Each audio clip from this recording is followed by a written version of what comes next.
penonton dan pendengar podcast Media Asuransi, kita ketemu lagi pada kesempatan kali ini masih bersama saya Edi Santoso, Wapemret Media Asuransi. Jadi pada kesempatan kali ini kita sudah kedatangan tamu yang luar biasa, seorang tokoh kawakan industri asuransi, yaitu Pak Kapler Marpaung. Pak Kapler, apa kabar Pak? Baik Pak Edi, luar biasa. Alhamdulillah. Jadi kita akan berbincang-bincang dengan Pak Kapler seperti biasa 20-30 menit tergantung nanti asik ngobrolnya. Dan mudah-mudahan kita berharap para penonton podcast di Media Asuransi dan para pendengar podcast Media Asuransi akan mendapatkan manfaat dari apa yang saya bicarakan dengan Pak Kapler nantinya. Jadi pada kesempatan ini Pak Kapler Marpaung sebagai tokoh asuransi yang punya jam terbang luar biasa panjang, puluhan tahun di industri ini, yang sangat mengenal industri ini, akan kita minta pendapatnya tentang harapan dan juga angan-angan dari para pelaku industri perasuransian di tanah air atas terpilihnya anggota Dewan Komisioner OJK yang baru. Jadi kita akan kasih tema bincang-bincang kita pada siang ini Pak, yaitu nasib industri asuransi di bawah pengawasan ADK OJK Jilid 3. Jadi jilid pertama 2012-2017, jilid kedua yang sekarang masih bertugas yaitu 2017-2022, dan yang sudah terpilih mungkin akan dilantik pertengahan Juli nanti, yaitu periode 2022 dan 2027. Pak Kapler, secara umum Bapak melihat hasil seleksi terpilihnya 7 orang ini seperti apa Pak? Iya, selamat siang siang ya Pak Edi ya. Selamat siang kepada para penonton ya, para penonton podcast ini. Nah, ini judulnya saya kira ini ini menggairahkan ini judulnya nih ya, menggairahkan. Mudah-mudahan dengan membaca judul para pemirsa juga bisa merasakan bahwa ini sesuatu yang menarik. Harus menarik ya. Mudah-mudahan semua membacanya sampai mendengarkannya semua sampai tuntas nanti kan. Nah, pandangan saya tentang OJK Jilid 2 yang sudah terpilih. 3 ya, Pak, ini 3. Jilid 3 maaf, yang sudah terpilih, kita harus mengapresiasi lah ya tugas pansel ke DPR RI ya, pansel ke Presiden baru ke DPR RI. Tentu secara keseluruhan sudah kita melihat nama-nama anggota Dewan Komisioner OJK untuk Jilid 3. Mereka ini kan bukan orang baru di industri keuangan ya. Semua mereka ini telah memiliki pengalaman pendidikan yang cukup ya, bahkan mungkin sangat baik tentunya di industri keuangan. Oleh karena itu ya tentu tidak ada kata lain ya, mari kita doakan ya supaya bapak-bapak dan ibu-ibu, ini sekarang kan ada 2 ibu-ibu. Jadi bapak-bapak dan ibu-ibu yang duduk di Dewan Komisioner OJK untuk periode 2022-2027 ini bisa nanti sukses ya menjalankan tugasnya. Nah, tentu apakah kalau umpamanya industri atau secara khusus umpamanya sektor asuransi ya, para anggota Dewan Komisioner termasuk ketua ini sudah sesuai dengan harapan atau tidak begitu kan? Iya, gimana Pak? Kira-kira? Kan begitu kan ini. Jadi kalau kita melihat dari periode yang lalu Jilid 2, memang yang sekarang masih bertugas, memang waktu itu fit and proper test di OJK di DPR. itu juga di DPR ini saya di OJK karena kita ini fit and proper test di OJK seringan ya. Fit and proper test di DPR RI itu kan juga ada perubahan komposisi ya, dari pansel Presiden di DPR berubah komposisi itu. Nah, kali ini pun terjadi seperti itu. Ada perubahan. Ya, contohnya di IKNB yang sebelumnya dari kantor Presiden ada nama Pak Husin Hussein. dan Pak Pantro Silitonga, Iya. tapi akhirnya Dua-duanya tidak terpilih atau bergeser pun tidak, tapi tidak Iya, terpilih. tidak terpilih. Malah masuk Pak Ogi, ya, dari perbankan, Di klaster perbankan. beliau. Ya, tapi yang jelas kalau kita melihat harapan dari IKNB, ya, kita kan banyak mendengar ini Iya. dari IKNB, khususnya secara khusus dari insan perasuransian. Jujur kalau kita dengar sangat mengharap, ya, praktisi pelaku dari IKNB khususnya dari perasuransian itu bisa menjadi salah satu anggota Dewan Komisioner OJK, secara khusus tentu untuk mengurusi IKNB, yaitu termasuk di situ perasuransian, ya. Tapi apapun namanya, hasil fit and proper test itu harus kita junjung tinggi. Ya, ini kan boleh dibilang ini kan jabatan politis juga. Nah, ini kan katanya kan Dewan Komisioner OJK ini kan jabatan politis. Oleh karena itu memang harapan selalu sering juga tidak sesuai. Ya, hasilnya sesuai dengan harapan. Ya, tapi apapun namanya, hasil fit and proper test yang sudah dilakukan oleh Pansel, Istana Negara sampai DPR RI, itu kita harus hargai, apresiasi, sudah merupakan yang terbaik bagi industri ini. Mengejutkan nggak, Pak? Sebenarnya sih dibilang mengejutkan sih enggak juga ya. Yang mungkin mengejutkan begini. Biasanya kan kalau jilid 2 itu kan ada incumbent. Ya. Ya, ada incumbent ya. Nah, jadi waktu itu pernah orang berspekulasi, wah ini kelihatannya Pak Husin sebagai satu incumbent bisa masuk nih, ya kan? Kalau nggak di IKNB ya mungkin tetap di pasar modal gitu kan. Nah, ternyata enggak juga. Artinya satu yang mengejutkan kita, ternyata tradisi yang pernah terjadi itu nggak terjadi. Ya, nggak terjadi sama sekali. Artinya harus ada incumbent. Nah, jadi itu yang mungkin mengejutkan kita. Kalau Pak Ogi masuk mengurusi IKNB, kita sebenarnya nggak perlu terkejut. Karena di jilid 2, Pak Riswinandi yang sekarang ya kepala eksekutif IKNB itu kan bankir, ya, ngurusin IKNB juga, termasuk ngurusin kami ya, yang ada di industri perasuransian. Nah, oleh karena itu mungkin ya yang kita harapkan nanti adalah mudah-mudahan dari anggota Dewan Komisioner OJK ini ada fokus yang saya mungkin garis bawahi, yaitu untuk edukasi dan perlindungan konsumen.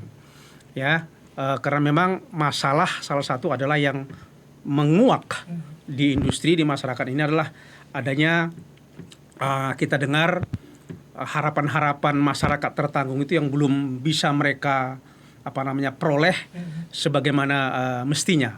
Nah, jadi ada keluhan-keluhan masyarakat yang sangat banyak, bahkan yang sampai menimbulkan kasus-kasus asuransi yang viral belakangan ini ya. Oleh karena itu kalau kemarin memang kita lihat edukasi dan perlindungan konsumen kurang begitu ya, harus saya mungkin di sini agak berani sedikit mengatakan ya kurang begitu terlihat lah. Nah, tapi kita harapkan dengan Ibu Kiki, saya manggilnya ini Ibu Kiki ya, karena dari tahun 2005 Ibu Kiki ini sudah saya dengar. Tahun 2005 Ibu Kiki ini pernah datang ke kantor saya sebagai calon bukan, beliau itu dulu setelah selesai menyelesaikan studi S2 MBA-nya dari luar negeri, beliau datang ke kantor itu tahun 2005. Beliau ingin mengenal ya orang-orang yang ada di industri keuangan. Artinya sejak tahun 2004 itu beliau ini udah ingin memang berkarir di industri keuangan. Jadi ini jawabannya, artinya memang beliau ingin berkarir, mengabdikan dirinya, mendedikasikan ilmunya ke industri keuangan ini. Jadi oleh karena itu kita berharap pasar modal duluan kan. Nah, sekarang masuk di OJK, ya kita harapkanlah dengan memang keinginan cita-citanya itu beliau akan menjalankan tugasnya dengan baik. Berarti hand in hand ya Pak dengan IKNB, dengan EPK ya. Betul.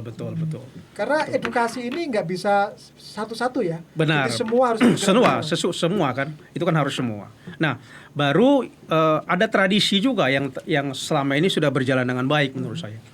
Pak Wimbo itu sebagai ketua komisioner OJK beliau itu rutin sebenarnya mengundang berdialog dengan Pelaku ini.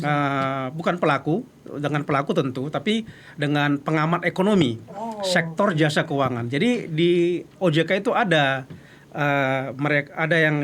ada beberapa orang yang masuk di tim pengamat ekonomi sektor jasa keuangan. Nah, saya termasuk saya ya. Jadi, saya termasuk satu-satunya yang ada dari industri asuransi. Penonton podcast dan pendengar, Pak Kapler ini multi talenta. Jadi selain pelaku industri, juga dosen di mana-mana, pengamat yang tulisannya muncul di banyak koran, majalah, kemudian juga di online. Jadi paket lengkap lah Pak Kapler ini, sehingga kalau beliau istilahnya tanda petik ya Pak, dipakai oleh OJK sebagai pengamat ekonomi. Jadi ada di sana Afiliani, banyak pengamat ekonomi yang sudah ternama itu banyak di sana ya, cukup banyak di sana yang Joshua Pardede kayak seperti itu ya. Hans Gue gitu kan, itu banyak itu ya, yang dari Syariah itu siapa namanya saya lupa, Pak itu Adiwarman. Pak Adiwarman itu ya, banyak dan yang lain-lain ya, itu kita rutin bertemu dengan Pak Wimbo. Nah, kita sampaikan sebenarnya pandangan-pandangan kita bagaimana cara membina, mengembangkan industri keuangan ini dengan lebih baik. Mungkin ya ada yang bisa dieksekusi, mungkin juga ada yang mungkin belum bisa tereksekusi ya pandangan-pandangan kami, sehingga masih muncul ada beberapa kasus-kasus di institusi jasa keuangan, khususnya di industri perasuransian ini. Nah, Bapak berharap tradisi ini dilanjutkan terus. Dilanjutkan terus. Seperti itu. Perlu pengembangan? Saya kira mungkin memang harus kita mau mengatakan ya kepada anggota Dewan Komisioner OJK nanti jilid 3 ya. Ya karena saya dari sektor asuransi, boleh dong saya bicara. Oh ya, harus mewakili Pak. Mewakili kepentingan industri. Ya, jadi ya harus benar-benar dilihat lah inilah.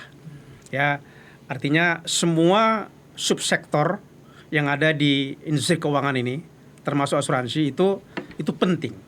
Ya, jangan ada kesan ya kurang diperhatikan gitu. Kalau saya bilang nanti dia anak tiri kan kurang baik, tapi kurang diperhatikan. Tapi ini gini, biar aja nih saya kira menjadi catatan bagi Dewan Komisioner OJK yang ketiga nanti. Kalau kita lihat umpamanya di laporan tahunan OJK gitu ya, dalam rangka pertemuan tahunan industri keuangan. PTIJK. Ya, itu kan ada laporannya ya. Iya. Kita melihat itu mengenai asuransi itu dari sekian puluh lembar itu ada sekian lembar itu asuransi itu cuma sedikit saja mengenai laporannya. Artinya apa memang hanya ini yang memang perlu dilaporkan tentang industri asuransi gitu. Padahal sebenarnya IKNB paling besar adalah industri asuransi. Tapi kadang-kadang laporannya paling hanya masalah pertumbuhan premi, baru RBC. Itu aja. Hanya garis besarnya aja, tapi apa-apa masalah yang terjadi dan bagaimana sebenarnya prospek asuransi itu yang begitu besar masih, itu kadang-kadang kurang disentuh di dalam laporan itu. Bapak itu terjadi kenapa? Iya, ini kalau menduga-duga boleh.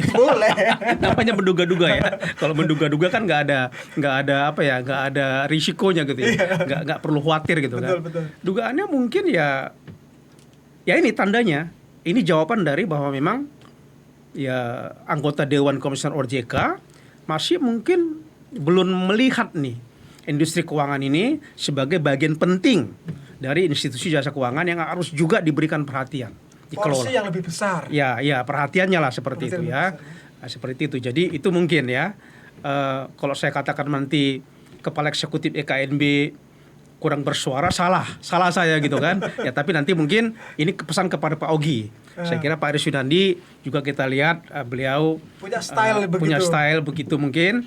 Tapi Pak Ogi kita harapkan bisa betul-betul memberikan perhatian kepada industri asuransi ini. Nah, ya. Dan ada untungnya ini sebenarnya. Kenapa Pak? Pak Ogi ini kan orang bankir. Yeah. Beliau bankir, perbankan. Bankir senior. Nah, penutupan asuransi itu yang berkaitan dengan perbankan ini kan sebenarnya banyak hubungannya. Nah, oleh karena itu biar nanti Pak Ogi ini yang menyampaikan pesan, message kepada para bankir, perusahaan perbankan. Bahwa gitu ya. Asuransi ini bukan pelimpahan risiko gitu. Yang sekarang terjadi. Ya, jadi bukan pelimpahan dibangkir di bank itu ada risiko, alihkan aja ke asuransi. Jangan begitu.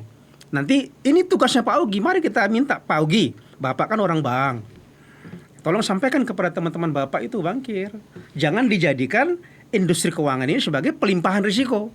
Tapi transfer risiko itu beda sama pelimpahan risiko. Kalau transfer itu kan berbeda ya dengan pelimpahan seperti itu. Nah, Bapak tentunya sudah ini dong sebagai tokoh asuransi gitu ya, sudah mencoba men-tracking rekam jejak dari Pak Augie ini.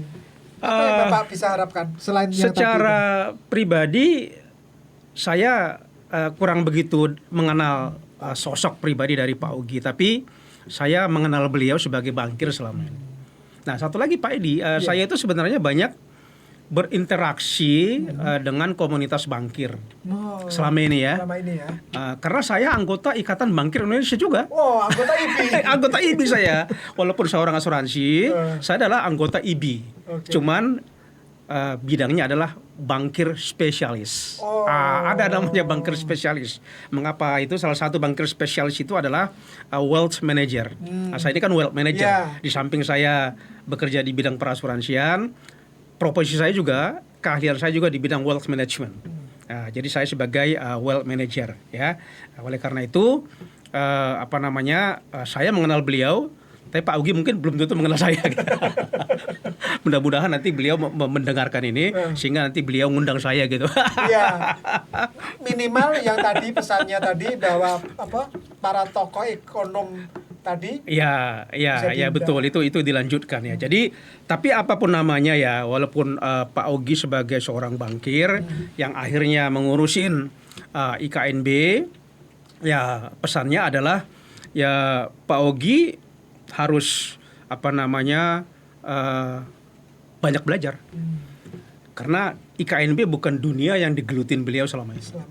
Oleh karena itu ya satu kata kunci, walaupun beliau secara mungkin cara berpikir ya bertindak ya sudah sebagai seorang yang bekerja di institusi keuangan, tapi kan subsektornya ini beda. Ya, oleh karena itu Pak Augie kita harapkan banyak belajar. Dan belajar keras. Nggak boleh lama. Malah kan mungkin belajar itu kan bisa dari internal, bisa dari eksternal. Ya internal tentu banyak bertanya kepada keluarga besar IKNB, khususnya perasuransian itu kan banyak bertanya. Dan bahkan sebelum dilantik pun sudah bisa sudah bisa gitu kan, sembunyi-sembunyi tapi kan nggak boleh formal kan beliau memanggil kan. Nah tapi kepada eksternal pun seperti itu, kepada eksternal ya kepada pelaku. Bisa melalui asosiasi, bisa juga mungkin Pak Augie ini kita harapkan berinteraksi dengan aktif dengan para praktisi langsung, pribadi-pribadi maupun kepada para pengamat. Jadi pengamat ini kan kalau kita bilang itu kan tipenya, karakteristik pengamat ini kan banyak ini. Ya, ada yang pengamat yang mengedukasi, ada yang pengamat memang benar-benar memberikan pandangannya yang positif-positif saja. Ada pengamat dia mengedukasi, dia memberikan pendapat terhadap sesuatu yang terjadi di institusi jasa keuangan, dan juga dia berani mengkritik. Nah, yang berani mengkritik ini jangan dimusuhin, tapi dirangkul dia menjadi partner. Karena apapun namanya itu butuh itu. Kritik yang membangun itu dibutuhkan oleh, saya kira oleh regulator. Karena sebaik apapun tidak ada yang sempurna. Itu ibarat kritik itu ibarat makanan sayur, maaf bulan puasa ini tanpa garam. Jadi kritik itu kalau tidak didengar itu hambar. Ya, oleh karena itu jangan dimusuhin ya pengamat-pengamat atau praktisi yang mau memberikan kritik, apalagi sampai nanti dia ditekan gitu, itu nggak boleh. Itu pesan saya itu kepada seluruh ADK OJK, khususnya kepada Pak Augie seperti itu. Pak Kepler, Bapak kan sempat masukkan aplikasi ya untuk mencalonkan diri istilahnya gitu. Pak ini membuka lembaran lagi. Lembaran kelam. Iya. Apa yang Bapak bayangkan atau mimpi Bapak seandainya nih kita berada boleh dong. Seandainya saya Kepler Merepaung menjadi anggota Dewan Komisioner OJK, tentu ada dong waktu itu apa yang Bapak ingin lakukan? Sebenarnya nggak terlalu nggak terlalu besar ya visi misi sebelum saya memutuskan melamar jadi salah satu calon Iya. anggota Dewan Komisioner OJK periode 2022-2027 Iya. ya. Tapi satu hal yang membuat saya mengapa ikut saya melamar walaupun lolos hanya tahap 1 gitu ya. Tapi itu udah sejarah juga. Iya. Ya, lolos tahap 1 kan udah sejarah juga. Bisa dibikin di CV nanti kan gitu. Karena banyak yang nggak lolos. Banyak nggak lolos juga Iya, kan banyak begitu nggak kan dari hampir 600 orang pelamar hanya 155 yang lolos. Itu kan kita boleh berbangga Boleh, iya. berbangga diri juga boleh dong dikit ya.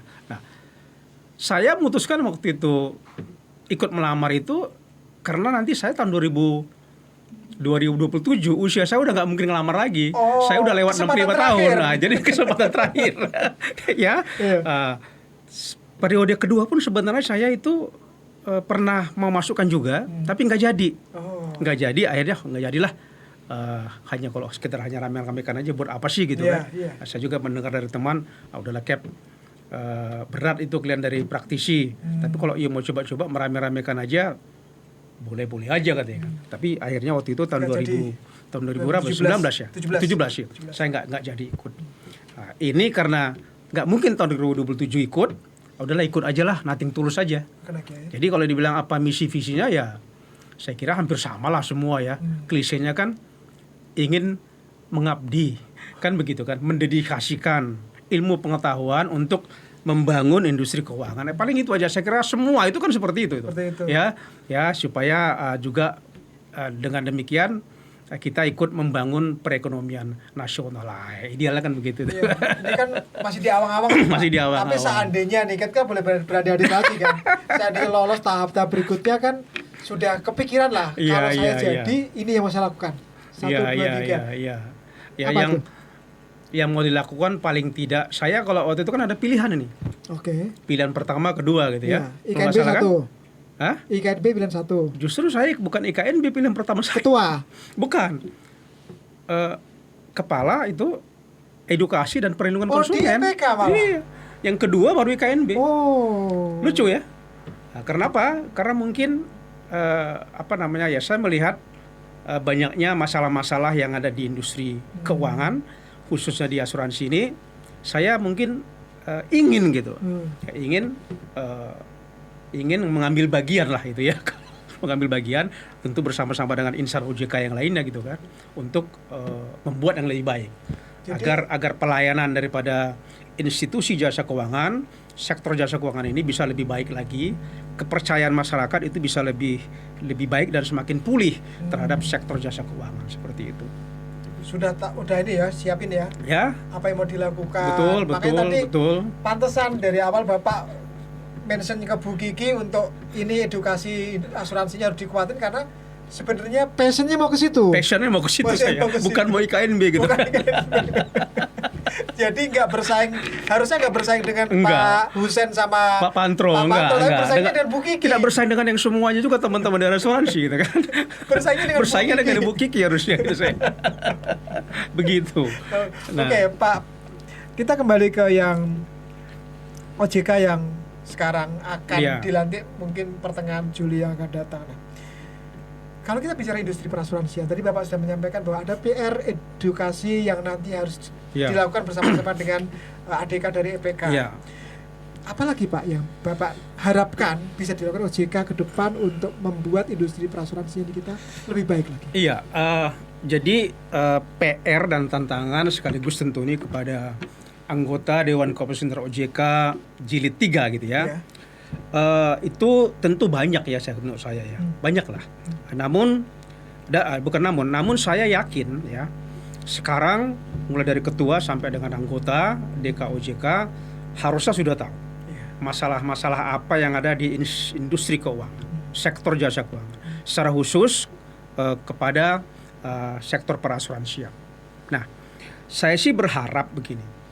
Saya sih berharap semua anggota Dewan Komisioner OJK dan terutama tentu kepada Pak Ugi ya bisa melihat bahwa masalah-masalah yang terjadi di industri perasuransian, mulai dari kasus gagal bayar ini kan. Ini kan gagal bayar ini yang membuat industri asuransi ini jadi terkenal. Iya. Ya. Terkenal tapi negatif ya. Negatif ya, tapi paling tidak dengan Terkenal ini lah. pun terkenal, paling tidak itu sudah ada literasi, peningkatan literasi, mungkin dengan bukan yang positif tapi gitu ya, Iya. tapi paling tidak orang semakin banyak tahu tentang asuransi. Oke. Paling tidak ada tahunya dulu ya. Iya. Oh, asuransi. Kalau dulu kan orang mungkin nggak tahu asuransi. Ya, sama itu dengan BPJS Kesehatan kan, itu kan membantu mengedukasi asuransi bagi masyarakat. Sekarang kasus-kasus gagal bayar asuransi pun ini membantu juga ini, ya, membantu literasi asuransi di Indonesia. Nah, saya berharap ini bagi anggota Dewan Komisioner OJK ini, mereka menganggap ini masalah yang serius, kasus gagal bayar asuransi. Nah, kalau mereka menganggap, bapak-bapak ibu itu menganggap ini serius, maka beliau-beliau akan membenahinya. Ada masukan? Tapi kalau ini dianggap tidak serius masalah ini, atau dianggap sudahlah, kasus industri asuransi ini kan bagian daripada kecil sektor jasa keuangan gitu kan, yang dianggap tidak mengganggu stabilitas sistem keuangan nasional, ya mungkin kasus ini akan mengendap Dan berharap dilupakan seiring waktu. dan diharap yang menyelesaikannya ya pelaku sendiri. Ya kan? Nah, oleh karena itu saya sih berharap ya semua bapak-bapak dan ibu-ibu yang ada di Dewan Komisioner OJK ini menganggap kasus asuransi ini masalah serius. Jangan gara-gara kita lihat selama ini tidak menimbulkan ras terhadap industri keuangan, ini dianggap menjadi tidak serius. Bukan tidak mungkin nanti. Ya, kalau kita lihat krisis keuangan Ya, yang di 98. Amerika beberapa waktu yang lalu itu kan asuransi, itu AIG. Ya, itu asuransi kan. Bahkan sampai pemerintah Amerika melakukan bailout. Ya, jadi bukan tidak mungkin kasus asuransi akan menimbulkan Gejolak yang sama. gejolak di industri jasa keuangan nasional. Jadi oleh karena itu ini supaya dicatat menjadi bagian sesuatu yang harus dibenahi secara serius juga. Ya, kalau nanti umpamanya ini semakin masyarakat semakin merasa terakumulasi rasa tidak percayanya, ini kan bisa menjadi ledakan gitu. Jadi bom waktu gitu ya. Oleh karena itu kita harapkan pemerintah, mulai dari presiden saya kira, menteri, OJK harus melihat bahwa kasus asuransi ini harus dibenahi dengan serius. Ada masukan nggak? Membenahinya apa saja? Iya, jadi gini, kasus asuransi ini apa sih yang terjadi? Kalau kita melihat ya kan ini masalah investasi. Kalau di real life, di sektor asuransi jiwa ini kan masalah investasi. Artinya investasi atas premi yang dikumpulkan dari tertanggung ini tidak diinvestasikan sebagaimana mestinya. Secara prudent. Tapi bahkan terjadi pelanggaran. Pelanggaran terhadap apa? Pelanggaran terhadap mana investasi yang diperkenankan, mana investasi yang tidak diperkenankan. Ini kan dilanggar nih. Banyak yang tidak diperkenankan dilakukan. Ya. Harusnya saham yang boleh dibeli yang bagaimana? Ini dilanggar. Ya, jadi MTN, surat-surat hutang yang lainnya yang tidak ada jaminannya bahkan pun ya cukup banyak ini dilakukan, ditaruh di sana, ditempatkan. Oleh karena itu pada saat terjadi krisis kemarin ada, bukan krisis ya maaf, ya krisis lah ya, keuangan karena pandemi COVID dan yang lainnya, maka likuiditas daripada perusahaan itu menjadi terganggu. Kan begitu, adanya penurunan terhadap pendapatan masyarakat. Salah satu tentu kan mereka ini kan menginginkan menebus premi itu, menebus asuransi, menarik, ya kan begitu kan, karena ada kebutuhan, turun perekonomian, turun pendapatan masyarakat, turun pendapatan tertanggung, maka salah satu yang dilakukannya adalah di mana sumber pendapatan yang bisa saya create, menarik aset-asetnya. Salah satunya adalah mungkin menebus polis, ya, menarik polis asuransinya. Nah, pada saat itu likuiditas daripada perusahaan asuransi pun terganggu. Karena memang kondisinya turun karena terkoreksi hasil investasi. Nah, kalau terkoreksinya turunnya hasil investasi karena memang bukan karena memang semata-mata karena memang Pasar. kondisi pasar, nggak Oke. masalah. Tapi ini karena ada pelanggaran gitu kan terhadap penempatan investasi dari dana nasabah. Seperti itu. Itu terjadi di asuransi jiwa. Oleh karena itu nanti ke depan ya pembenahan itu harus dilakukan. Mengenai investasi ini harus benar-benar ketat. Laporan tentang penempatan investasi itu kan masuk ya. Iya, itu nggak usah kita ceritakan. Ya jadi Artinya ini memang pengawasan mesti dibenahin. iya, dong. ini kan pertanyaan banyak orang ini Iya. ya. Ini pertanyaan banyak orang kok bisa gitu. Apa memang tidak diketahui? Saya juga bingung juga itu menjawabnya. Kok bisa begitu kan?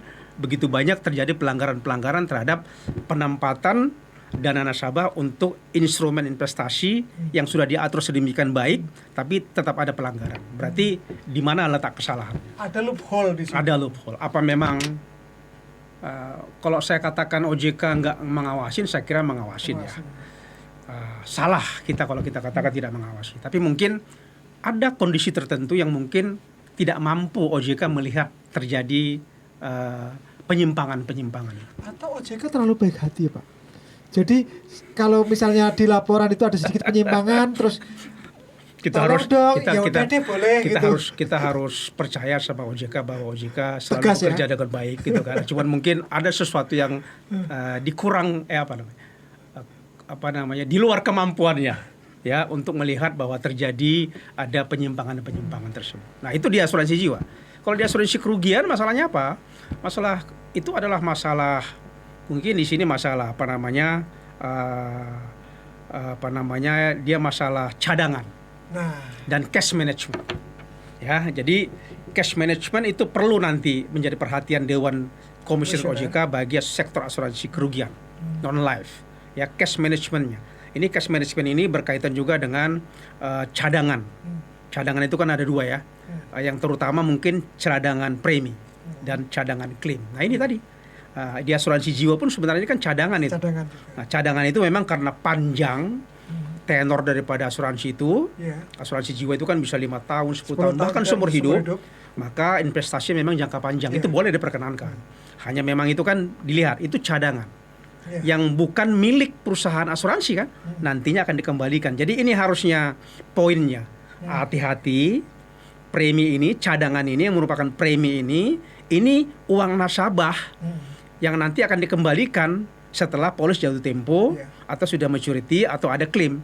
Ini harus menjadi kembali kita kepada hal-hal yang hakiki yang mendasar di dalam dunia asuransi ini, bisnis asuransi ini. Aturannya udah cukup belum? Gimana? Aturannya udah cukup atau belum? Sebenarnya aturannya sudah cukup ya. Ya. Jadi mungkin GCG yang kurang jalan. Nah, berarti PR-nya sekarang Ya, adalah GCG bagaimana ini. memastikan GCG-nya GCG ini berjalan. Jadi kalau kita lihat kan ada pelanggaran, berarti ada terjadi di dalam prinsip-prinsip GCG. Ini terjadi pelanggaran seperti itu. Oleh karena Dan itu nanti itu memang bisa kedetek dari awal ya seharusnya ya. harusnya sih bisa ya, harusnya ya. Karena kan ada laporan rutin. Kalau kami di Pialang Asuransi, laporan kami cuma 2 kali setahun, masih di asuransi lebih daripada 2 kali setahun kan laporannya. Kuartalan sekali 3 bulan ya. Jadi ada 4 kali. Ya, jadi itu lebih mudah harusnya untuk melihat apakah terjadi penyimpangan terhadap peraturan yang ada atau tidak. Seperti itu Mas Edi. Makanya, jadi kan gini Pak, kalau kita bicara seperti di perusahaan gitu ya. Iya. Mohon Pak kebijakannya jangan-jangan begitu Pak, supaya bijak dibolehin. Melihat gitu nggak kemungkinan itu? Iya. Jadi apa namanya? Jadi kalau saya melihat lagi begini, peraturan saya lihat sudah banyak ya. Apalagi buat pialang itu cukup banyak peraturan itu. Sangat banyak. Sangat banyak. Too much. Bahkan pialang asuransi itu makan kelihatannya cenderung ya cenderung itu malah sangat lebih ketat dibandingkan dengan asuransi jiwa, asuransi kerugian maupun yang lainnya begitu. Terbelenggu nggak sih? Ya kita merasa terbebani juga sebenarnya teman-teman. Saya nggak mengatakan kita ya, tapi teman-teman di sektor pialang ini saya kira merasakan hal tersebut bahwa cukup ketat sekali gitu peraturan yang ada di pialang ini. Bagus sih ya, tapi mungkin nanti ke depan bisa dilihat apakah perlu sebanyak ini peraturan yang mengatur pialang ini supaya bisa lebih sehat. Nah, tapi satu hal begini Mas Sidi. Dewan Komisioner OJK ke depan harus melihat bahwa modal itu bukan satu-satunya untuk membuat masalah selesai. Oke. Ini harus saya garis bawahin ini. Ini pesan kepada Dewan Komisioner OJK, termasuk kepada Pak Ogi. Modal bukan jawaban bahwa nanti modal besar masalah selesai, tidak. Coba kita lihat. Mengapa saya mengatakan begitu? Karena faktanya perusahaan-perusahaan yang gagal bayar ini, yang punya masalah ini perusahaan Besar. kecil atau besar? Besar-besar ya. Besar. Bahkan perusahaan negara yang modalnya bisa kita katakan bisa tidak terbatas. Betul. Tapi mereka yang mengalami masalah, mereka yang mengalami kasus gagal bayar, artinya harus sampai kepada suatu kesimpulan kita. Jangan nanti OJK ini hanya melihat membuat industri asuransi yang sehat dan kuat. Salah satu faktor utamanya itu peningkatan modal. Enggak, saya kira bukan itu. Karena faktanya dengan modal yang kuat, yang perusahaan-perusahaan yang tumbang ini kan yang besar. Ada nggak perusahaan yang kecil itu yang tumbang? Yang sampai membuat peristiwa seperti ini, kasus gagal bayar yang banyak ini nggak ada. Karena skalanya memang kecil. Iya, betul, skalanya kecil pun, tapi kan kejadiannya kan harus sama aja gitu kan, gagal bayar gitu.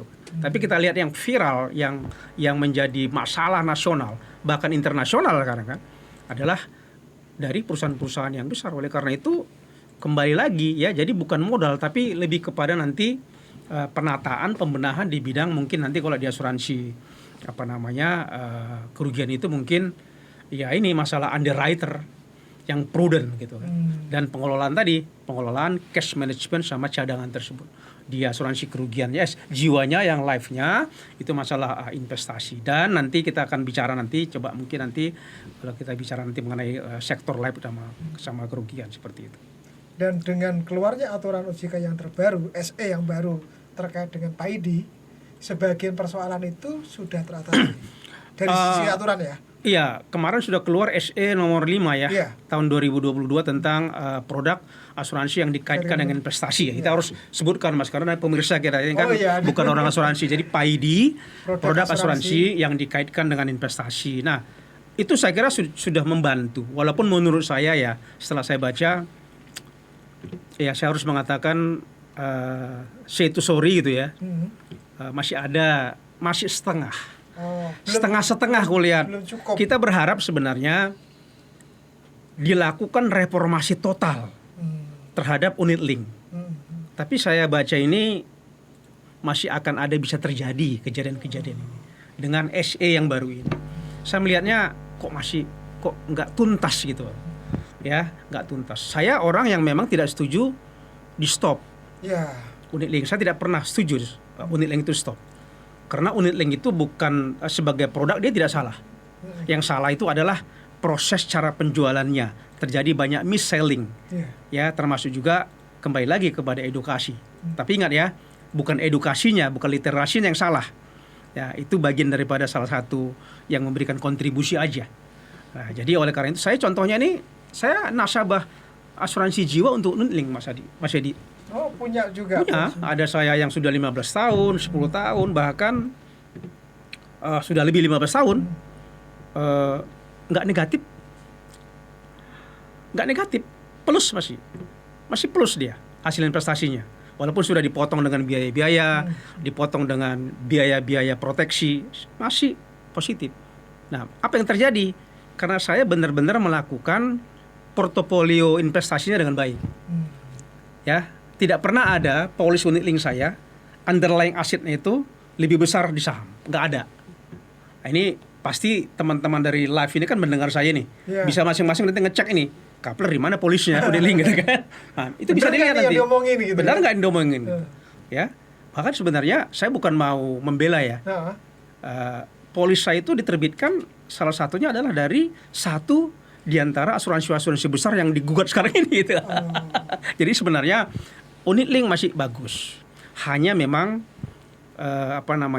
nanti ada ya risk profile itulah ya. Karena saya kan mengerti sedikit mengenai instrumen investasi. Saya ada pengalaman juga, pengalaman pahit saya juga ada juga gitu kan. Jadi oleh karena itu berdasarkan pengalaman-pengalaman itu, saya bisa manage polis unit link saya lebih baik sehingga saya bisa mendapatkan hasil yang baik pula seperti itu. Jadi tidak semua unit link itu pasti rugi. Tapi nanti unit link yang mana yang mau dipilih? Nah, itu ada strateginya itu, Mas. Termasuk moderat nggak sih, Bapak? Oh, saya memang termasuk apa ya? Ya konservatif, tapi moderatnya itu di tengah gitu. Yang jelas saya tidak agresif. Nggak agresif ya. Tidak agresif. Jadi para penonton podcast dan para pendengar podcast media asuransi, kalau Anda punya risk profile seperti Pak Kapler yang katanya konservatif, moderat, tengah-tengah, tirulah. Nanti boleh japri ke Pak Kapler untuk minta sarannya mau unit apa. Tapi kalau Anda benar-benar agresif ya siap-siap rugi ya Pak. Iya. Siap untung gede, siap rugi. Atau sepenuhnya diserahkan kepada agen. Nah, itu jangan, itu nggak boleh. Ini masalah nih. Nah, jangan. Saya berpesan, saya nggak mengatakan agen ini semua jelek, nggak. Ya, tapi saya tahulah. Ya tahulah artinya sampai di mana kualitas sama pengalaman-pengetahuan dari agen-agen ini terhadap instrumen investasi. Jadi saya nggak kalau bicara mengenai mungkin polis asuransi jiwanya, proteksinya, saya kira semua agen tahu lah itu. Tapi kalau bicara mengenai investment, ini kan banyak ini. Tidak semua agen menguasai. Sebagian besar. Bukan tidak semua, mungkin sebagian besar. Sebagian besar. Tidak menguasai, sehingga mereka tidak bisa memberikan pemahaman penjelasan yang baik kepada calon nasabah. Ya apalagi banyak agen masih menjanjikan hasil pasti, itu kan nggak boleh. Nanti di SE itu sebenarnya sudah ada itu kan. Ya. Ilustrasinya ya. Boleh harus ada yang negatif, netral, betul. positif. Kalau dulu kan moderat, ilustrasi, tinggi gitu kan. Betul. Gitu. Seperti itu, Mas. Nah, Pak, kita udah ngomongin tentang yang viral, bagaimana tadi yang perlu dilakukan. Tapi ada satu lagi, Mas Edi. Mungkin gini, saya mau memberikan masukan juga ya. Kepada siapa nih? Kepada Dewan Komisioner OJK ini. Ini kan Dewan Komisioner OJK ini kan boleh dibilang ini kan sudah selevel menteri. Ya. Betul ya? Bahkan kalau kita bicara proses politik, powernya sudah sangat begitu luas. Menteri itu punya staf ahli sama staf khusus. Staf khusus, ya. Bahkan direksi perbankan, BUMN, bahkan juga swasta gitu. Mereka memiliki staf ahli, staf khusus. Nah, oleh karena itu saya mesan ini. Mungkin ADK ya, anggota Dewan Komisioner OJK Jilid 3 ini sudah harus mempekerjakan tim tenaga ahli. Masing-masing mereka sudah harus punya tim tenaga ahli. Ya dikombinasi lah. Ada dari internal yang pengalaman di OJK, ada yang sudah pengalaman di praktisinya maupun ada akademisi seperti itu ya, pengamat. Itu saya sangat berharap sekali itu. Karena itu akan bisa mempercepat. Akan bisa proses pengambilan keputusan, proses segala betul, macam. Tapi lebih penting dari tim tenaga ahli ini, apa namanya nanti staf khusus atau staf ahli gitu ya, ini bisa memberikan masukan yang lebih objektif, ya objektif, ya karena dia kan nggak ada tidak di dalam struktur, tapi tentu tim tenaga ahli ini ya dibiayain oleh OJK lah seperti itu, ya jadi baru fungsi tugas dan wewenang OJK ini ayo lihat lagi undang-undang OJK itu. Ya, ada 3 yang utama itu kan. Paling belakang itu kan dari 3 itu kan paling berakhir itu yang akhir itu adalah edukasi dan perlindungan konsumen. Perlindungan konsumen itu memang itu amanat. Harus dilakukan. Tegas itu amanat dari undang-undang OJK dan memang semangat atau pertimbangan dibentuknya OJK ini apa Mas Edi? Kita jangan lupa.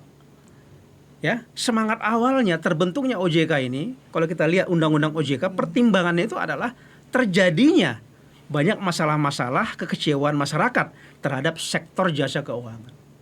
Oleh karena itu agar kekecewaan, masalah-masalah, kerugian-kerugian yang dihadapi oleh masyarakat bisa semakin ditekan, maka perlu pembenahan yang lebih baik lagi terhadap sektor jasa keuangan. Dan dibuat satu badan yang memiliki tugas yang lebih luas, yang independen, maka dibentuklah OJK gitu. Jadi oleh karena itu, anggota Dewan Komisioner OJK ini harus bisa menyadarinya ada amanat undang-undang yang suka tidak suka, tapi dia harus melihat itu dan harus dilakukan. Dijalankan. Jangan lupa gitu loh.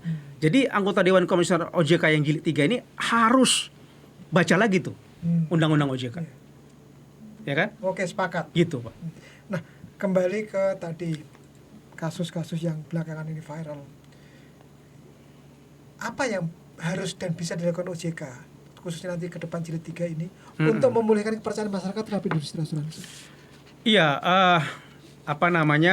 menurut saya begini, yang perlu dilakukan salah satu menurut saya begini ya, saya tidak mau, kalau pengamat itu kan mungkin dia berteori gitu banyak. Nah, saya di sini sebagai pengamat dulu gitu ya, sebagai pelaku juga, mungkin pesan saya hanya satu. Apa itu? Selesaikan masalah kasus gagal Jiwasraya ini dengan baik. Penyelesaiannya dalam bentuk bayar semua? Begini, karena kan selama ini banyak kasus gagal bayar itu mengendap. Nggak tahu kita bagaimana penyelesaian. Yang pilot, baik pun yang dilikuidasi, kita nggak tahu. Apa yang terjadi kemudian setelah itu dilikuidasi perusahaan itu? Kan nggak kelihatan, nggak bisa kita ketahui. Apalagi likuidasi itu dilakukan oleh OJK gitu kan. Kecuali kalau pilot itu kan oleh pengadilan pasti diumumkan. Kita bisa mengetahui kalau OJK itu kan dilikuidasi kan itu internal OJK, nggak dipublish kepada masyarakat. Sampai sejauh mana perkembangannya dari perusahaan yang dilikuidasi. Nah, oleh karena itu saya melihatnya, mengapa saya bicara mengenai Jiwasraya? Ini penting. Jiwasraya adalah perusahaan negara. Artinya negara masih memiliki dana yang dapat dialokasikan untuk menyehatkan Jiwasraya ini. Harusnya kan nggak boleh perlakuan terhadap BUMN sama non BUMN, disamakan. Swasta nasional asing itu kan nggak boleh berbeda. Baik dia asuransi BUMN, perlakuan terhadap peraturan perundangan itu kan harus sama. Kan sudah ada memang peraturannya. Setiap perusahaan yang bermasalah dengan keuangan, RBC, likuiditas, maka pemegang saham salah satu, kalau sudah tidak dapat lagi dilakukan dengan penyehatan yang lain, maka pemegang saham harus menambah modal. Nah, pemegang sahamnya Jiwasraya kan negara. Harus melakukan itu, tapi kita melihatnya kan. Oke lah, kita akui dulu sampai 22 triliun liability-nya, tapi sekarang pertanyaan kita, apakah sudah dilakukan pembayaran kepada nasabah yang sudah diinventarisir semua, secara khusus yang sudah ikut di dalam program restrukturisasi itu. Nah, restrukturisasi ini kan sebenarnya boleh saya katakan ini kan yang terbaik dari yang terjelek. Yang terbaik dari yang terjelek, artinya sebenarnya ini restrukturisasi ini harus kita sepakati bersama ini. Ini harusnya nggak boleh terjadi. Restrukturisasi sebenarnya menurunkan kepercayaan masyarakat terhadap industri keuangan, industri asuransi. Bukan tidak mungkin kan masyarakat ini bertanya-tanya dalam hatinya, nanti kalau ada gagal bayar nanti dipotong lagi saya beli polisi nggak sekarang. Nah, tapi apapun itu sudah terjadi, kita apresiasi. Memang kita apresiasi Jiwasraya memberikan penawaran itu boleh-boleh saja. Ya, kita apresiasi juga tertanggung yang mau ikut restrukturisasi. Tapi masyarakat tertanggung sudah mau, kita harapkan jangan lagi ada penyimpangan, jangan ada lagi tidak terlaksananya jadwal yang sudah disepakati bersama ini. Karena kalau kita dengar ada yang ditunda, masih ada ditunda-tunda lagi, dimundurin lagi. Baru proses hukum pun harus berjalan. Kalau pengadilan mengatakan, kan ada juga yang tidak ikut restrukturisasi dan mereka memilih memakai jalur hukum ke pengadilan. Nah, kalau pengadilan sudah inkrah memutuskan Jiwasraya harus bayar, harusnya bayarlah. Artinya di sini kita melihat, artinya perusahaan negara pun patuh terhadap hukum. Jangan nanti swasta yang harus ditekan-tekan, sementara negara nggak bisa memberikan contoh yang baik terhadap industri asuransi nasional kita ini. Dan seperti kalau itu dilakukan dalam paling tidak sudah kelihatan. Kalau Jiwasraya ini dilakukan dengan baik proses pembayarannya, ini kan harapannya bagus, ini sesuatu yang bagus, ada pencitraan yang bagus. Oh ternyata tidak semua asuransi gagal bayar itu mengendap. Ya. Ada yang bisa selesai. diselesaikan, ada yang selesai, buktinya ini. Jadi ini menjadi referensi yang sangat baik. Jadi menjadi role model bagi penyelesaian kasus gagal bayar ke depan. Kan begitu sekarang. Jadi dengan pemerintah bertanggung jawab menyetor modal ke perusahaannya, maka regulator pun nanti OJK bisa menekan swasta. Kamu bayar, pemegang saham bayar. Kami perusahaan negara saja membayar, setor modal. Oleh karena itu dia bisa meminta pemegang saham di perusahaan swasta melakukan hal yang sama. Begitu nanti. Dan itu pada tataran tertentu memulihkan kepercayaan masyarakat. Iya, betul, itu dia. Jadi salah satu memulihkan kepercayaan masyarakat adalah pertama adalah menyelesaikan kasus gagal bayar Jiwasraya ini dengan baik. Oke, Pak, sekarang kembali ke sebagian besar habitat Bapak selama berkarir di Sulawesi, yaitu industri pialang. Tadi sempat menyatakan banyak aturan yang mengikat, yang dalam tanda petik nanti ruang geraknya menjadi agak terbatas. Apa yang perlu direformasi dari pengaturan untuk pialang? Iya, kebetulan saya orang pialang ya Mas Edi ya. Iya, saya di pialang ini sejak tahun 84. Jadi saya udah berapa tahun ya? Udah 38 ya? Ya 38 tahun ya. Nah, tapi saya ada satu periode menjadi direksi di perusahaan asuransi. Jadi boleh dibilang 35 masa saya berkarir di industri asuransi itu 35 tahun di pialang, satu periode hampir 3 tahun ya di perusahaan asuransi. Nah, oleh karena itu begini, pialang itu kan sebagai satu perantara, sebenarnya dia tidak menanggung liability.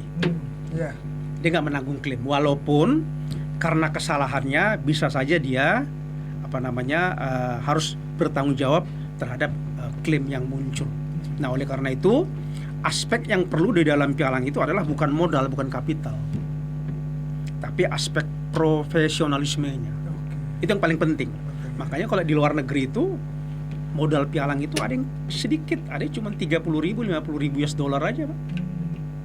Ya, tapi aspek pengaturan terhadap profesionalisme dan kompetensinya itu cukup ketat. Karena apa? Karena memang pialang asuransi, reasuransi itu kan tidak menanggung klaim. Ya, bukan tidak perlu modal, tapi nggak perlu modal itu menjadi prioritas nanti untuk ditingkatkan lagi, karena ini saya mendengar katanya mau ada peningkatan. Saya kurang setuju nih. Ya, kurang setuju. Jadi lebih baik kita membenahinya melalui kompetensi dari SDM yang ada di pialang asuransi ini. Ya, termasuk mungkin saya termasuk salah satu dulu yang tidak setuju ada minimal 2 direksi, minimal 2 komisaris, ya. Dulu kan pernah ada itu kebijakan itu waktu masa Pak Isa itu. Ya, baru Pak Fir masuk lagi, itu berubah, direvisi, sehingga dibikin skalanya. Jadi pialang ada yang menengah, kecil, menengah, besar. Kalau yang pendapatan pialang sampai dengan 7,5 M atau 5 M saya lupa, itu cukup 1. Tapi di atas 5 M pendapatannya atau 7,5 miliar, maka direksinya itu minimum 2, bahkan minimum 2, harus 3, harus 4, tergantung skalanya. Demikian juga umpamanya komisaris. Kalau sekarang enggak, yang besar sama yang kecil, ya, ekuitasnya sama, jumlah direksinya sama. Ini kan sebenarnya perlu ditata ini dengan baik. Jangan kita samakan perusahaan pialang itu sama semua. Ayolah coba kita pilah-pilah, kita bikin skalanya seperti itu. Nah,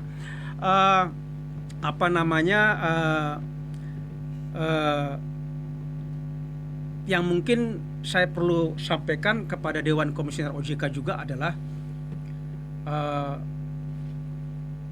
keterlibatan pialang asuransi dan reasuransi itu harus diperhatikan di dalam membuat kebijakan-kebijakan, peraturan-peraturan yang mau diterbitkan oleh OJK seperti itu. Ya, karena usaha-usaha perasuransian itu harus dianggap sebagai suatu stakeholders yang sama kedudukan dan fungsinya, ya, di dalam membangun industri perasuransian nasional. Ya, saya tadi udah mengatakan, kami pialang merasakan bahwa peraturan kepada pialang itu terlalu ketat. Terlalu ketat. Bahkan cenderung sangat yang operasional pun diatur gitu ya. Dengan detail ya. Dengan detail ya oke lah. Ya tapi itu ya mohon kita mohonkan nanti ya dilihat. Ya, saya nggak mengatakan itu dicabut, tapi paling tidak ini loh, pialang ini udah diatur sangat ketat. Ya, padahal dia nggak menanggung liability. Nah, oleh karena itu pengaturannya itu kita melihatnya nanti Dewan Komisioner OJK, Pak Ogi ini sebagai Kepala Eksekutif IKNB harus melihat apa penyebab masalah-masalah yang ada di industri asuransi. Pialang kah? Atau bukan gitu? Ya kan? Atau memang tadi seperti saya katakan tadi, masalah investasi benar nggak? Ya. Di unit link benar nggak? Masalah cash management di asuransi kerugian betul nggak? Masalah manajemen atas cadangan betul nggak di asuransi kerugian? Masalah underwriting seperti itu. Ya, jadi nanti saya melihatnya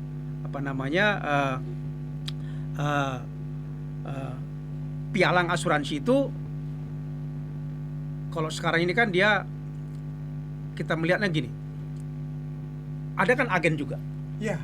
Nah, jadi perantara juga. Sebagai perantara juga. Kalau kita lihat agen ini kan nggak punya kewajiban membayar iuran kepada OJK, tidak harus punya dalam bentuk badan hukumnya PT, tidak harus memiliki tenaga ahli seperti kita ini. Banyak sekali tenaga ahli Mas Edi sekarang. Ada level 5, level 6, level 7, belum lagi nanti direksinya 2, komisaris 2, yang lain-lain lagi banyak sekali ini kita ini. Ya, di agen itu nggak ada apa-apanya, cuman hanya cukup ya dia bikin PT 5 juta bayar notaris, ya dapat PT, bikin kegiatannya agen, udah cukup. Atau agen perorangan cukup dengan perjanjian keagenan dengan perusahaan asuransi, cukup gitu. Ya, jadi kewajiban-kewajiban lainnya yang sangat banyak yang harus dilakukan dipenuhi oleh pialang ini tidak ada di agen. Tapi kalau kita lihat pengaturan akan haknya di POJK itu kan luar biasa gitu.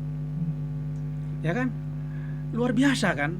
Seolah-olah bahkan haknya, kedudukannya dibuat lebih besar daripada pialang. Ini kan sesuatu yang tidak adil, tidak fair. Itu salah satu yang harus dibenahi. Salah satu yang harus dibenahi di bidang pialang, karena ini kan kita bicara pialang. Begitu ya kan? Seperti itu Mas Edi. Jadi memang pialang itu tidak perlu modal-modal yang besar. Kalau istilah saya small is beautiful. Kecil itu indah. Tadi ada buktinya Mas Edi. Bukan perusahaan-perusahaan yang kecil yang bermasalah, justru perusahaan-perusahaan yang besar yang punya masalah, bukan yang kecil. Dan banyak perusahaan pialang yang tidak besar, tapi sehat. Sehat, yang mengapa tidak dibina ini? Ya kan? Sebenarnya saya mau mengatakan juga tidak semua loh teman-teman pialang asuransi ini punya ambisi untuk jadi besar. Nggak semua. Termasuk saya pun mungkin nggak punya ambisi saya. Saya punya pialang juga Mas Edi. Walaupun perusahaan kecil, ya, saya nggak punya ambisi tuh. Jadi yang tidak punya ambisi untuk menjadi besar, jangan dipaksakan untuk besar. Biarkan aja mereka tetap kecil. Yang penting sehat. Yang penting hak daripada perusahaan asuransi diberikan, preminya jangan ditahan. Klaim yang sudah diterima dari perusahaan asuransi, dari asuransi segera teruskan kepada pihak tertanggung, nasabah maupun kepada pihak asuransi kalau dia sebagai pialang reasuransi. Itu yang mungkin perlu ditata. Jadi artinya jadi pialang itu harus dilihat sama OJK, pengawasannya bagaimana agar proses penutupan asuransi itu dijalankan dengan proper. Proses-proses prudent underwriter yang dilakukan oleh penanggung juga dilakukan di perusahaan pialang asuransi. Baru kedua, secara keuangan, bagaimana caranya supaya pembayaran premi dari tertanggung itu betul-betul langsung diteruskan kepada perusahaan asuransi. Atau kalau dia sebagai pialang reasuransi, premi yang diterima dari seeding company perusahaan asuransi itu terus dilanjutkan kepada perusahaan reasuransi. Ini yang perlu ditata, ya, agar supaya jangan menimbulkan nanti liability di perusahaan pialang atau nanti klaim asuransi tidak dibayar. Ya, baru juga seperti itu. Klaim yang sudah diterima oleh pialang dari perusahaan asuransi atau dari perusahaan reasuransi, ini gimana caranya supaya jangan dipakai? kan seperti itu ya. Nah, tapi diteruskan. Langsung teruskan. Nah, kalau umpamanya perusahaan-perusahaan pialang ini ada rugi-rugi dikit karena dia mungkin akan memakai ekuitasnya sementara rugi dulu, modalnya terpakai dulu. Nah, mungkin ini kan nggak perlu mendapatkan tekanan-tekanan yang berlebihan, pengaturan-pengaturan yang berlebihan. Tapi harusnya tadi itu adalah ada nggak hak pihak ketiga yang ditahan, yang tidak tertunaikan, yang tidak dilanjutkan seperti itu. Jadi mungkin itu daripada agen itu. Masalah pialang asuransi itu. Seperti itu Mas Edi. Oke. Pak Kapler, kita harus mengakhiri bincang-bincang ya, kita karena tapi ada sedikit lagi nggak boleh saya bicara? Boleh, apa? Ini insurtech. Oke. Gimana? Nah, kan terkait dengan pialang kan? Pialang ini kan. Jadi memang saya kira sudah ada peraturan ya sekarang ya. Iya. Bahwa memang belum ada peraturan ya. Atau sudah ada, saya lupa. Ada. Tapi memang sudah diarahkan ya. Sudah diarahkan fintech itu ya. Insurtech itu seperti umpamanya kan banyak itu, umpamanya Oppo, Tokopedia, jualan asuransi. Nah, ini kan sempat terjadi gitu kan. Nah, sementara mereka ini izinnya apa? Izinnya kan bukan itu kan. Nah, ya kan seperti itu kan. Jadi oleh karena itu ya mereka boleh saja melakukan bisnis sebagai pialang asuransi, tapi harus mendapatkan izin sebagai pialang asuransi. Tapi ya OJK harus melihat ya jangan pula nanti dari insurtech ini yang berbentuk pialang asuransi ini mereka berorientasi hanya kepada kapitalisasi premi untuk menciptakan margin ya yang besar ya. Tapi lebih daripada itu, OJK kita minta jangan sampai nanti mereka melalaikan tugasnya dalam rangka penanganan klaim kepada nasabah. Karena saya mendengar ini mulai ada komplain-komplain dari nasabah asuransi dari insurtech yang berbentuk pialang asuransi. Ya kan? Seperti itu. Jadi mereka boleh sebagai pialang, tapi kewajibannya juga nggak boleh berbeda dari katakanlah kalau kami sebagai pialang konvensional seperti itu. Seperti itu mungkin saya sampaikan kepada Mas Edi. Oke, terima kasih Pak Kapler. Dan kita harus akhiri bincang-bincang kita. Harus akhiri ya. Karena durasi juga. Durasi. Udah hampir 1 jam ternyata. Iya. Udah 1 jam ya. Kasihan nanti penonton dan pendengar kita. Betul. Kalau terlalu banyak informasi kita sampaikan. Jadi penonton dan pendengar podcast Media Asuransi, inilah bincang-bincang saya Edi Santoso, KPM Media Asuransi dengan Pak Kapler Amar Paung, tokoh asuransi yang juga akademisi, segala macam atribut lah gitu ya. Pelaku lah, jangan tokoh. Tokoh asuransi. Mudah-mudahan bincang-bincang kami tadi, jadi ada banyak masukan, banyak harapan, banyak saran, khususnya untuk pembenahan yang perlu dilakukan OJK terhadap industri perasuransian ke depan, termasuk di dalamnya industri pialang asuransi dan reasuransi. Para pendengar dan penonton podcast Media Asuransi, terpaksa kita harus berpisah kali ini. Kita akhiri pertemuan ini dan tunggu kehadiran saya atau host yang lain dalam acara bincang-bincang yang juga dengan tema yang tak kalah menariknya. Sekali lagi terima kasih dan sampai ketemu lagi. Terima kasih Pak Kapler. Sama-sama Mas Edi. Salam sukses selalu buat Media Asuransi. Terima kasih, sukses juga untuk Bapak.